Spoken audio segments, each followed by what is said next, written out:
Programang ito ay rated SPG, striktong patnubay at gabay ng magulang ang kailangan. Mahahati sa tatlo ang puwersa nila Tanggol. Una ay ang motorcade kung saan kasama ni Tanggol si Franco at Don Julio at kaunting tauhan. Ang pangalawang puwersa ay sila Divina na nasa kabilang kalye lang.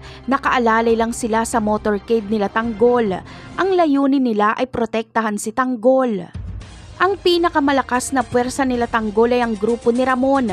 Nandoon kasi ang napakaraming tauhan ni Ramon. Ang kanila namang layunin ay tambangan ng mga gerero at ubusin ito. Sa unang tingin ay mamaliitin lang ni Miguelito ang puwersa nila Tanggol dahil nakikita niyang kaunti lang ang tauhan nito kumpara sa kanila. Pero sa pagsisimula ng putukan ay dito na maglalabasan ang buong puwersa ng Montenegro. Habang si David naman ay didikit kay Tanggol, tutulungan niya ito laban sa mga gerero. Sa una alanganin pa si Tanggol dahil iniisip niyang baka nagpapanggap lang si David na kakampi pero babarilin siya nito ng patalikod. Pero nakita ni Tanggol na pinoprotektahan siya ni David kaya hahangaan niya ang tapang ni David.